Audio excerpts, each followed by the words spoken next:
Hindi niyo po ba napansin na kahit na anong gawin natin, meron at meron maiinggit sa atin?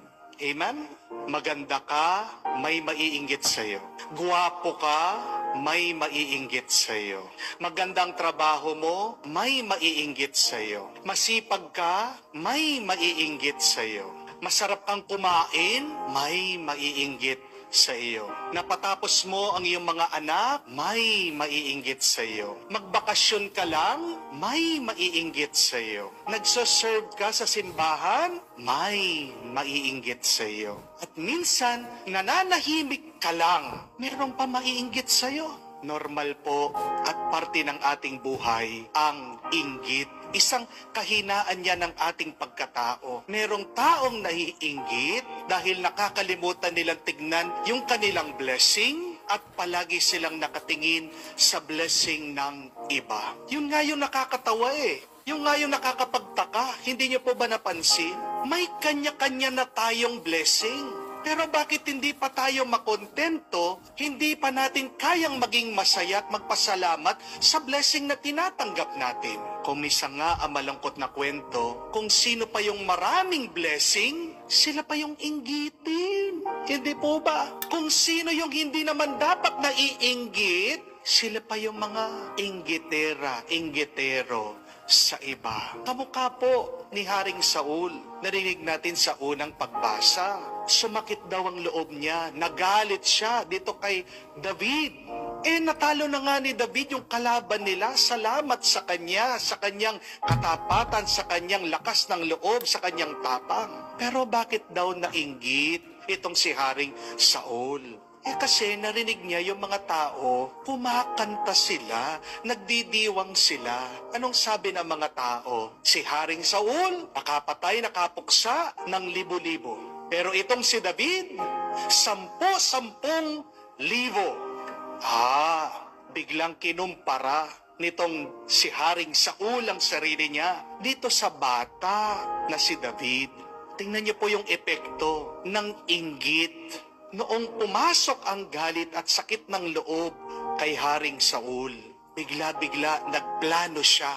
Paano kaya niya papatayin at aalisin itong si David?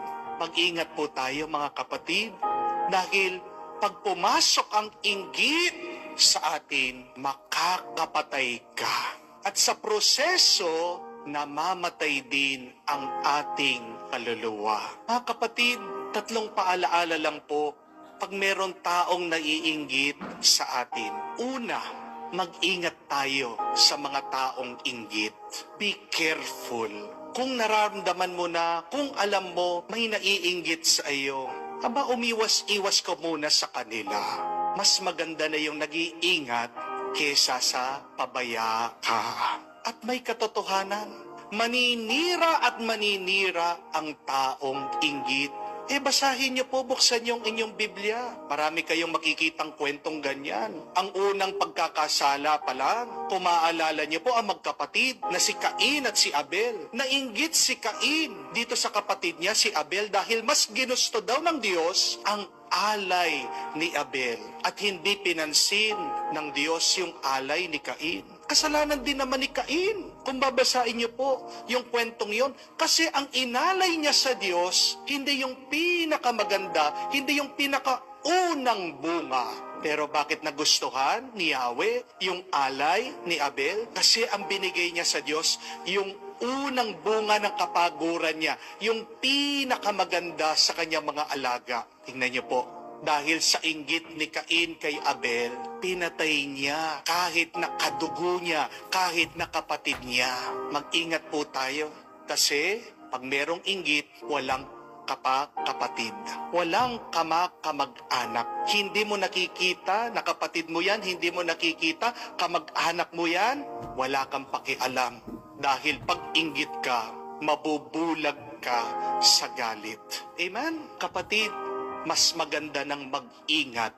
Kaya pag merong nag-iinggit, lumayo-layo ka muna sa kanila. Pero pangalawa, manatili ka pa ring masaya. Hindi naman ibig sabihin pag nag-iingat ka sa mga taong naiinggit, ay babawasan mo na ang iyong tuwa at galak. Do not mute your happiness because some people are envious and jealous of you. Ganyan tayong mga tao Para maiwasan natin na kainggitan tayo, tatahimik na lang tayo. Magtatago na lang tayo. Hindi natin ipapahalata na tayo ay masaya. Mga kapatid, kung masaya ka, edi magsaya ka. Kung gusto mong magdiwang, edi mag-celebrate ka. Kung gusto mong mag-enjoy, edi mag-enjoy ka sa iyong buhay. Huwag mong itatago ang iyong tuwa, ang iyong galak. Ipakita mo. Bakit? Dahil ba may naiinggit sa'yo? Bawal ka nang ngumiti at tumawa? Dahil ba may naiinggit sa'yo, hindi ka na poporma o magpapaganda? Dahil ba may naiinggit sa'yo, hindi ka na dapat kumain ng masarap? Bakit? Yung bang mga naiinggit sa'yo, hinahawakan nila ang iyong kaluluwa? Sila bang may nagmamay-ari ng iyong buhay? You do not owe anything to these people. Remember that. Huwag kang magpapadikta sa mga taong naiinggit sa iyo. Celebrate life. Enjoy life. Thank the Lord for His graces. Pero maganda na rin po yung humble ka. Nagpapakumbaba ka. Maging kamukha natin ang ating Panginoon na hindi siya nagpaapekto sa mga taong naiinggit at naninira sa Kanya. Pag ayaw ang ating Panginoon, anong ginagawa niya? Umaalis siya at pumupunta siya doon sa mga taong sumusuporta sa Kanya at pinagpapatuloy niya ang Kanyang misyon. Diba? Maalala nyo din po ng ating Panginoon, pag nakikikain siya sa mga makasalanan, palagi siyang kinukutya, palagi siyang nilalait. Pero, kumakain pa rin na masarap ang ating Panginoon. Magandang aral po yan. Huwag mong pipigilan ang iyong tuwa. Huwag mong sisirain ang iyong saya dahil lang sa mga inggitero at inggitera. Amen? Pangatlo at kahuli-hulihan, huwag ka ding mag-alala. Do not worry when people are envious of you.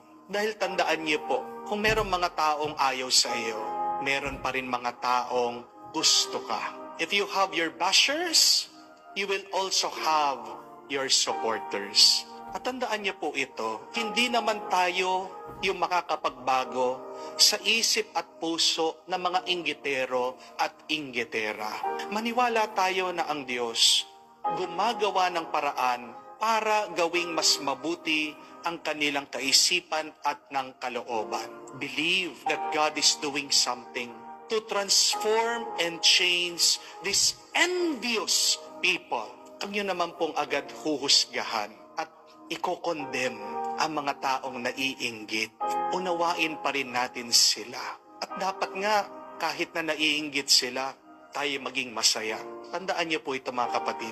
Huwag kang madidepress dahil lang may naiinggit sa'yo. Dahil isa lang ibig sabihin, pag may taong inggit sa'yo, merong kang blessing na gusto nilang makuha. Remember, my dear friends, that when you are faithful, many times it will steer the bad spirits in people. Kaya nagre-react yung ibang tao sa iyo, dahil nakikita din nila yung kanilang mga pagkukulang. Huwag ka masyadong mag-alala, dahil tandaan mo din na walang magagawa ang mga naninira sa iyo para tanggapin mo yung grasya na para sa iyo. Kahit na anong gawin ng ibang tao para siraan ka. Kung tapat ka sa Diyos, kung wala kang inagarabyadong tao, kung wala kang sinasaktan na iba, kung alam mo naman malinis ang iyong konsensya, pagpatuloy mo lang.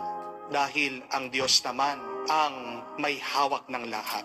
Nasa palad ng Diyos ang iyong pagpapala. Wala sa palad ng ibang tao. Mga kapatid, pagpatuloy po natin ang ating mabuting ginagawa. Hayaan mo lang yung mga taong naiinggit sa iyo. Pinakamagandang gawin ay ipagdasal natin sila. At kung man ikaw ay isa sa mga taong naiinggit, kapatid, hindi magandang karanasan at kalagayan yan. Dahil tandaan niyo po that envy is the worst sin. Pinakamasamang kasalanan ay ang inggit. Bakit?